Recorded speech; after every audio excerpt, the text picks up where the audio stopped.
Hey, welcome back to Nerd News Today. I'm Matthew, and in this episode we're taking a look at Series 4 of Diamond Select's Lord of the Rings action figures. This time around we have ourselves Gandalf. We're finally getting our action figure of Gandalf from Diamond, as well as another army building orc. This time around it is the Uruk-Hai Orc.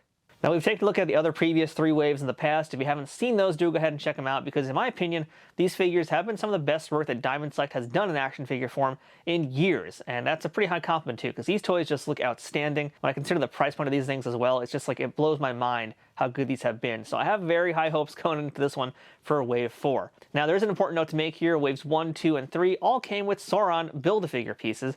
This time around, we do not have any Build-A-Figure. The Build-A-Figure has been completed. There are some things kind of, I guess, missing, you could say. There's no new Build-A-Figure announced. Maybe there will be one, maybe there won't be. We'll get to that a little bit later on, but yeah, no more Build-A-Figure. So if you want to get that awesome looking Sauron, make sure you get Series 1 through 3 first. So let's talk about this packaging real quick here, and it's the exact same packaging we've seen for any of these Lord of the Rings action figures so far, and really at this point any of the Diamond Select action figures, period. They're all kind of going in this look with the exception of the Marvel Select figures, because those are in the much larger style packaging. But at this point now, Pirates of the Caribbean, Invincible, and so many other lines that Diamond is doing come in this type of packaging here, which has the very slim windows on the left and right of the packaging, and a very large one on the front, so you can see all the different stuff this figure comes with.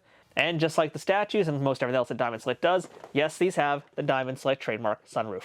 And just like the other action figures that Diamond does these days, unfortunately, it does not include the designers or sculptors, which I really miss. I actually like seeing that on the statues. It's kind of sad for me not to see it here in these action figures, because I believe that credit should be given where credit is due. And that is something that Diamond used to do. I don't think I'm going nuts here. I'm pretty sure I remember seeing that on other figure packaging in the past, but they haven't done it in quite some time. It's been a few years, I think, since they actually have gone with that style of packaging where they're listing the credits. So, you know, I guess that not every single figure is going to have that, but I feel like these in particular, they really kind of deserve it, because these are some outstanding toys right here.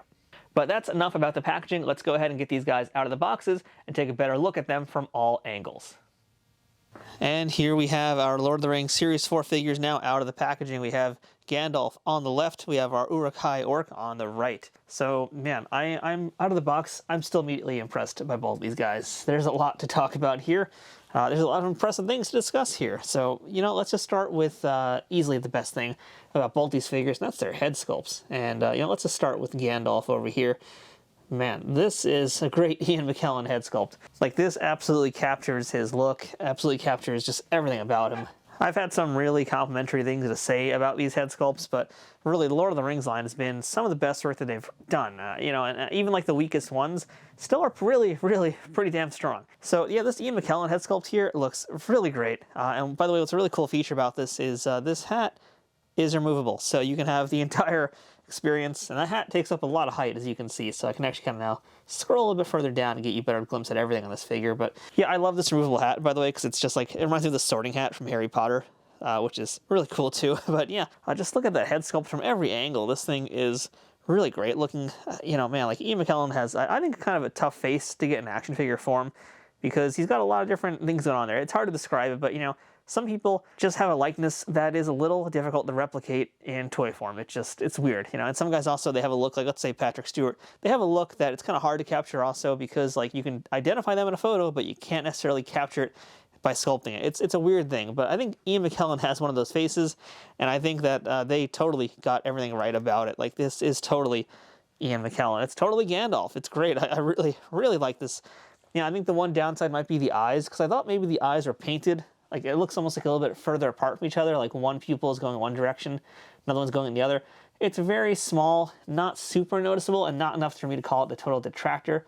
It's something I noticed. Maybe it's accurate, though. Not entirely sure, but, you know, real great job there. Excellent detail. I'll put his hat back on him. Man, what a cool-looking hat that is. Let's go ahead and scroll over to our orc now. That's an interesting one, too, because this is like a pretty recognizable orc from the films also. This is, you know, you've got the handprint on him as well, because he's now marked by Sauron. Man, it's a very instantly recognizable moment from the film, and a very instantly recognizable orc.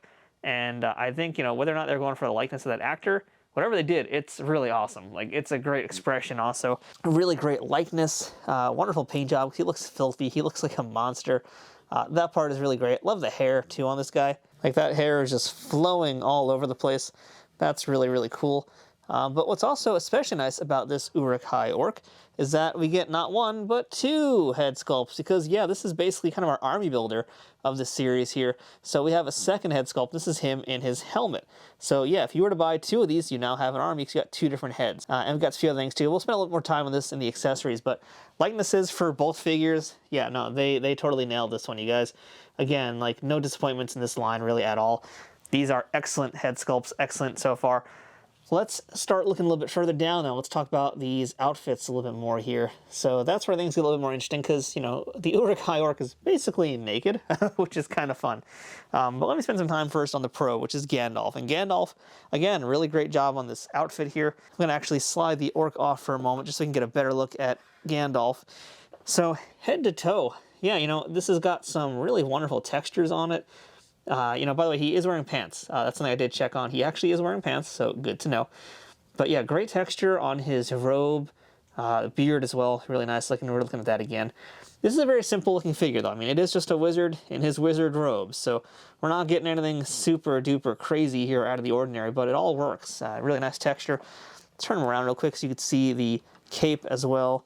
And you guys know that I am, of course, a sucker for a good cape, and this is a very, very good cape. Colors are looking really nice too, and really other than that, there's not much to say about this Gandalf. So let's go ahead and swap him out for the Orc, who I think is a little bit more interesting in this case.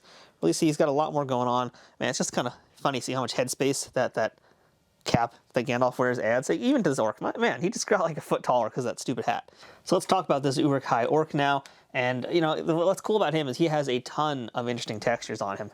And I'm actually going to bring in the Orc we looked at from Series 3, the Moria Orc, just because I feel like we need to have a little bit of a comparison of some of the things here. I think these Orcs, as far as army builders go, and as far as figures go, like these are really, really beautiful figures, which is a weird word to use when you're talking about Orcs. But these are great looking toys, so I'm just going to kind of pull out a little bit so you can see all the detail on both of them here. Outstanding job. But all right, let's spend a little bit of time just focusing on our Uruk-Hai Orc, because he has tremendous amount of detail here in this armor. So it's not just the fact that you have the armor over here that's like this thick kind of plate armor. You've also got chainmail underneath it, which has a lot of detail and adds a lot of texture to the action figure. And as we look down, you can see though, there is one part that's kind of funny to me, and it is movie accurate, just, yeah, definitely kind of funny, and especially more so on this Uruk-Hai Orc. He's not wearing any pants, you guys. He's totally pantsless here. He's been depantsed. And it definitely looks a little funny, especially when you look at him from behind. You know, the fact that this man has absolutely no butt as well. You know, it's not like, you know, you need to have a booty to be an orc, but, you know, it looks very funny the way it is. And I don't know. I kind of wish he had some pants on. Let's just put it that way. Or I would just wish there was some more detail or some more armor. But it is accurate to the film, so, you know, I'm just nitpicking on basically the design aesthetic of the film now. But, yeah, just kind of a funny thing to note. But yeah, great detail. I mean, look at these gauntlets too on the arms. I mean, there's just some really awesome things going on here. A lot of cool stuff. So, you know, with that said, let us actually start putting some accessories on it. Since we have our Orc here first, let's start with him. And the first thing I am going to do is pop off that head. We're going to see how easy this goes on and how easy it can come off also. Okay, so I don't entirely have that head on because it is just a little difficult to push onto him. You know, that's one of the things I complained about with some of the other figures in this, is that there's so many spiky bits in these things that they're very hard to actually get them completely down. So this will go down, but I'd probably suggest you heat the joints. And I've been saying that about this for this entire wave, like, or this entire series. You know, you really got to heat the joints before you do any customizing of any sort. So, you know, I don't have the ability to do that right now. It's very tight. It's totally doable, but it's tight, so I'm not going to keep messing with the head. But at least you guys can see how it looks. And yeah, it's a really cool head. Like, it's a shame I can't get it all the way down right now, but man, it's really cool. I don't know which one I like better, but I kind of think I like the helmet one. Actually, I'm looking at that one a little more because it's just, the helmets are really cool, man. The armor that they're doing is so nice. So let me try and actually put this other head back on. We'll see how that works out, and then we'll start putting some accessories in his hands. So yeah, for whatever reason right now, my figure, this head is popping on a lot easier than that alternate head sculpt. So in terms of accessories, we have a few different things here to look at. And that's, of course, excluding what we've already looked at, which is this alternate head sculpt right here for the Orc. He also has additional 2 pair of hands. These are slightly opened hands, so you can hold some different objects. The hands he has right now are kind of like the open fists, and that's good for putting in certain other objects, like, let's say, a sword, because he has a really cool signature Orc kind of sword. There we go. Our Orc sword is in his hand right now. That's those really cool kind of like barbed, hooked orc swords. So yeah, he's got that, which is very, very nice, very rusty looking. You can totally get tetanus just by touching that. In addition to that, we also have a shield. The shield is really nice. I think the way this is going to work, though, you're going to probably want to take advantage of the straps on the back. Again, great attention to detail, looking at those original props. I think what you're going to want to do is pop a hand out, pop off one of these gauntlets, and then slide it on so it's like that. So I'm going to try and see if I can do that right now. But first, I actually want to show you the last accessory he comes with, and it's a biggie. He comes with a very, very long spear. This is enormous. You can see it's off camera currently, and I zoomed out for him. There we go. There's the top, but this is a huge spear. I mean, man, you could just give this to Sauron. I mean, you could probably use it as a toothpick, but yeah, this is an enormous spear. Look at the size of this thing. I'm trying to figure out a good way to get it all in the shot. But yeah, we'll just slide that on down into his open hand for a moment. So one thing I do want to mention is that both the open hands on this orc are like super tight. Again, you're going to need to get some kind of heat or something onto these toys. I'm having such a tough time getting these things all the way in there. So, you know what? Screw it. He's just going to have a really, really long spear that he uses like a pointer. Oh, excuse me. You need some help on the shelf? Let me get that for you. So I just popped the hand off this guy, and now I'm trying to pull this gauntlet off. There we go. Yeah, that seems to be the best way to do it. So we'll just attach the hand back onto it right now. And basically you'll have his hand gripping it like that. So that is the way you're going to want to deal with that shield. It's a lot of effort. I don't think I'm going to keep doing this just because I have to still do some other things with the sky here, but that's how it's going to look, and it's going to look really nice. So there's a lot of options here in terms of army building with this orc. We already mentioned the different hands, and yeah, as you guys saw, these parts do come off. The gauntlets come off, so you could swap that out. We have some different weapons. Plus, keep in mind, we have the other orc that we saw previously. So we have his weapons, we have his alternate head sculpt. So you can have a good permutation of variants in your orc army. There's definitely a lot of fun you could have here. Yeah, definitely worth showing off. By the way, I do want to mention, since I have 3 characters out right now, put Gandalf in here too just for a second. You'll notice that all 3 figures I have out are on bases currently. The reason for that is that, no, it's not that they don't stand up straight, because they do. It's just that there is a universal problem I've had with these figures in particular. I mean, diamond figures in general tend to be a little stiff out the box. But this wave especially has been very, very hard to manipulate, like more so than normal. So I have them on bases just because I don't want to play with any of the joints too much and then break a figure, because that could happen. I mean, we've seen that with McFarlane too and other companies. Joints will be too stiff. So you really do got to get the blow dryer out and just kind of heat up all these joints so that they can move a little bit easier and that they can pose a little bit better. But right now, straight out of the box, they are all having a tough time moving for whatever reason it might be. So I'd rather be a little bit safer than sorry, so I'm just putting on bases. And by the way, these are the official Diamond Select bases. Right now you're looking at the clear ones, but they also come in the classic black as well. Highly recommend these if you're collecting these Diamond Select figures. So, all right, let's get our orc boys out of the way. Let's take a better look at some of Gandalf's additional accessories, and he has a few fun things here.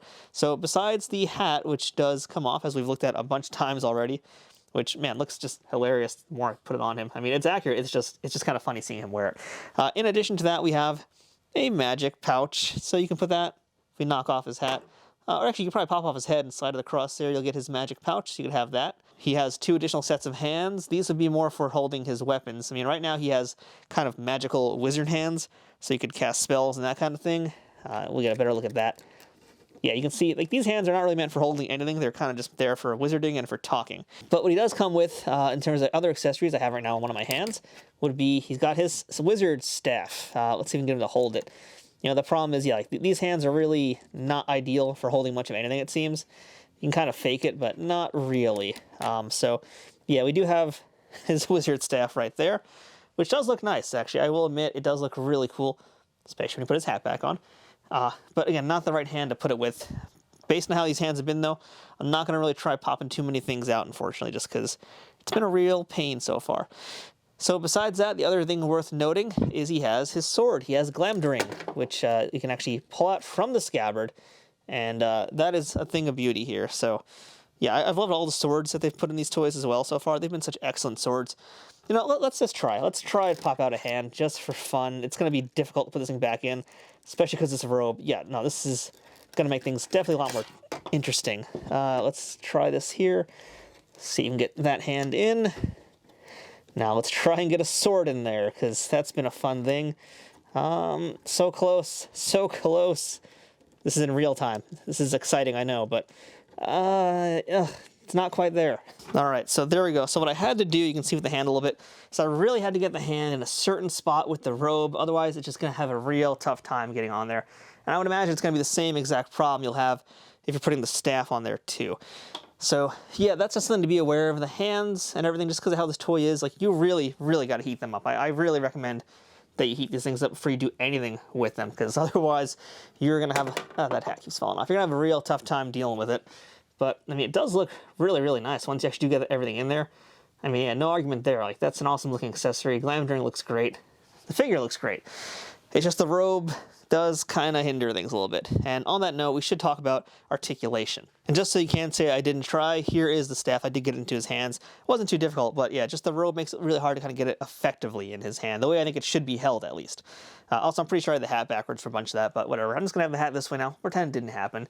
His hat can go whatever way you really want, though. I mean, it's his hat. It's going to keep sliding off no matter what I do with it anyway, so yeah, I'm going to leave it like this, hope for the best. Hopefully it stays on for the duration of what we're doing here.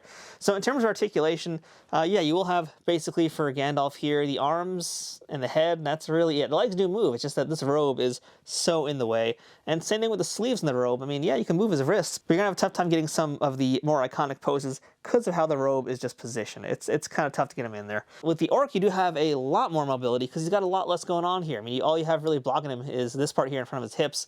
Otherwise, I mean, it's completely unhindered range of movement for the Orc. So, you know, take that for what you will. You can move this guy a bunch, but you can't move Gandalf. So really, none shall pass. Now, you will notice that there is one thing missing, and what is that thing missing again?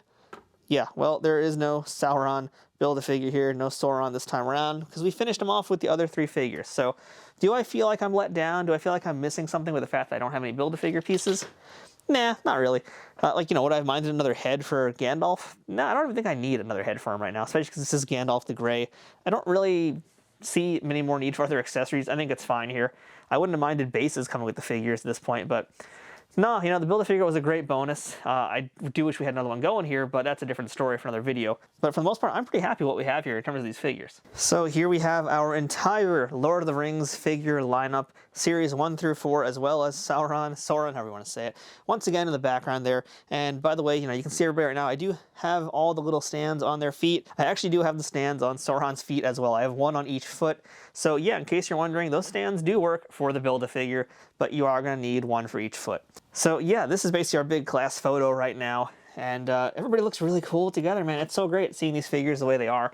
You know, Toy Biz did such an excellent job with their Lord of the Rings figures, but it's, you know, it's tough to even compare. And, you know, those were great figures. I mean, that was from a time period where Toy Biz was, like, really at the top of their game. But these Lord of the Rings toys from Diamond are just such a step beyond what they did. And, you know, really compliments to Toy Biz is still just for what they did at that time. But, man, I mean, these are glorious action figures. If you're a Lord of the Rings fan and you haven't bought these yet, I don't know what you're waiting for, because, yeah, they're really knockouts. So, yeah, again, I've said this throughout all the videos, I think it's some of the best stuff that Diamond has done in a long time, and that's not really a knock to anything else Diamond has done. It's really a compliment to just how good this entire series is. So the only figure I'm missing, actually, from this lineup, or only 2-pack, I guess you could say, would be, there is another version of Frodo. It's Frodo from SDCC 2-pack with Gollum. So I don't have that, and that version of Frodo is him transparent, because he's wearing the ring. So that's the one I'm missing currently, and I'll get it at some point. But otherwise, this is the complete set. And as of now, this might be it, because there's been no additional figures announced for the series. So I don't know what the future holds for Lord of the Rings, and it'd be real disappointing if they stopped it right here. As of now, we haven't even gotten any Lord of the Rings statues from Diamond, which also surprises the heck out of me, because normally if they're doing figures, they're going to do statues too, but that hasn't happened yet. That's just a real curious kind of thing to take note of. And let's face it, we're still missing a lot of characters from this series. I mean, right now we've got everybody here fitting in frame pretty nicely, but this could easily be double the size this. And I mean, really, just off the top of my head, there's a lot of key characters missing too, speaking of. I mean, we're missing right now, we have Frodo, but we're missing Sam, we're missing Merry, we're missing Pippin, we're missing Galadriel. We have no female characters in this line at all, and Galadriel is really a pretty important character, so we're missing her, and the variants we could have of her as well, because we could have her in her elf gown as well as her armor. We're missing Boromir, not as important, but still, we're missing him. I mean, there's a definite absence of Saruman right now. So, I mean, there's definitely enough characters that they could do an entire another wave of these things, as well as another Build-A-Figure, because having Sauron is really great, but can you imagine a Balrog in this line? I've read the comments too. I know some folks have talked about cave trolls. I wouldn't mind a cave troll. I really wouldn't mind an Ent either. There's definitely a lot of options here, and I hope that Diamond Select is able to capitalize and keep this line growing. I don't want it to stop here, and we got to make sure it doesn't stop here. So if you're like me and you're as into this as I've been this entire series review, do make sure you let Diamond know you want more of these. Set them up on their social media. Do whatever you can. Just let them know there is an interest in this, that this needs to continue, because it totally does. These are some of the best toys they've made in quite some time, and the line should not stop here. So let's keep it going. Let's keep it growing. So that's it for waves 1 through 4 of Lord of the Rings, and especially in this case, our look at Series 4, which was the Uruk-Hai Orc over here, and Gandalf in the center. If you'd like to order these figures for yourself, any Lord of the Rings figures that we looked at in fact, go ahead and check out our description below. You'll see Amazon affiliate links to all of these figures there. If you use those links to purchase these figures or anything else from Amazon, it helps us out tremendously at no extra cost to you. So until next time, I'm Matthew. This has been Lord of the Rings, and they are truly stupendous, spectacular, outstanding beacons of excellence in the action figure world. Thanks for watching, and we'll see you guys here next time on Nerd News Today.